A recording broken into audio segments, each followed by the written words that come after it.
1965 Austin Gypsy, 2.5 litre diesel this one. Restored in 2016, and what a lovely, meticulous job that's been done to this car. One of the nicest overall restorations we've seen for a long time, considering it was done in 2016. So we're 8 years into it now, and I have to say, what a job that's been done for it to still look like this. It's obviously been well cared for. There's a nice history file detailing the restoration on this one. And if you look at the price of it, you couldn't restore this car for, well, I would like to think, double the price in all fairness. So we're going to have a nice walk around this, start off the bonnet, work our way around onto the interior. I'm going to fire it up into life. It probably makes for quite a quick video when it's in this sort of condition. It's as pretty as it looks on the camera, finished in almond green. It's got such a charm to it, this one. Really one of my favourites at the minute. Across the bonnet there, lovely and tidy, no dings, no dents, no heavy scratching. The paint finish is lovely and flat with a good shine across the whole lot. I hate to say it because it's sort of comparing cars, but if this was a series, the equivalent series Land Rover, it would be £40,000. Across the top there, that lovely little visor's all good. Around the window, the seals are nice. They've obviously been renewed at some point. They're not cracking anywhere. I've got one or two little blebs, and I mean very minor. I noticed 3 little bits on the bonnet there, and again, that's how harsh you're going to be. The sort of pig fault. 2016 on the restoration, remember. Lovely and tidy on the wing tops and around the lights. That lovely manual winch there. And again, on the right-hand side, wing tops, perfectly fresh all the way across. The silver painted bumpers are showing sort of a characterable amount of wear. You want to see the odd little bit of paint flake, but why would you do anything else to it? It's all ready to go. It's turnkey. It's ready to be enjoyed. Wheels and tyres are lovely.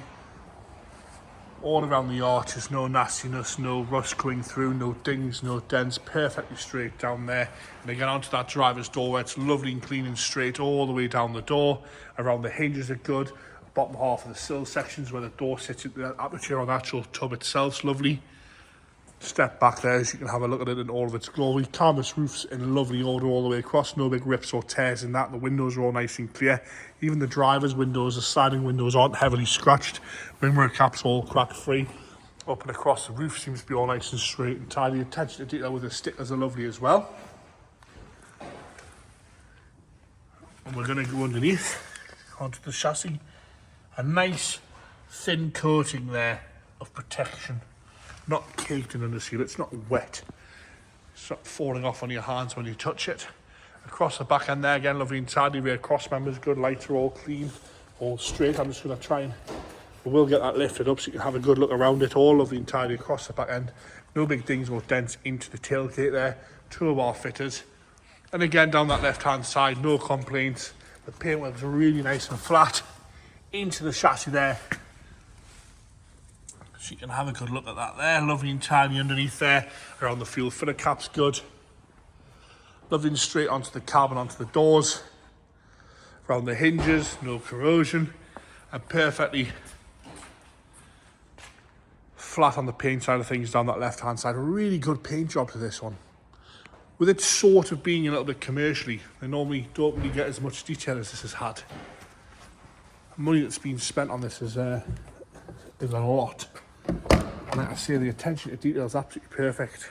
Door cards, lovely and tidy there. The seats themselves are lovely all the way across. Obviously been retrimmed on the lower half, not the top. So there is a little bit of discrepancy in there, but again, does it really matter? I don't think so. Steering wheel's good, dashboard's nice. Inside the roof's all okay as well. All nice and tidy, nice and dry in there as well. Into the rear now. While James lifts the string off there, I'm going to go onto the left-hand side and we'll come back round. Nice to mix it up now and then. Lovely on the door. Lovely inside there. 3 comfortable seats in there as well. Not a nice place to be sat. And then into the rear tub there, James is lifting that canvas up. You've got the spare wheel. We've got some workshop manuals. It's lovely and straight in there as well. I love the way that it fits across the back, how it's not just a square on that rear cab there. The top half of the tailgate's all good. You can see that there now. Have a little bit look like that. Into the engine bay where the attention to detail has continued. So it's a 2.5. I believe it's the same sort of thing you'd find in the equivalent taxi. Is that right? FX4. So we've seen these engines on plenty of miles. It's cold start up, so we've got a glow plug button.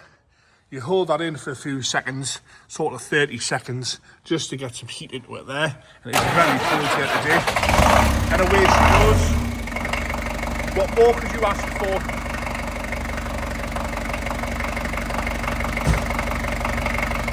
And there you have it, that absolutely delicious, simply charming 1965 Austin Gypsy, restored in 16, and a lovely job has been done. Clearly well cared for, this one.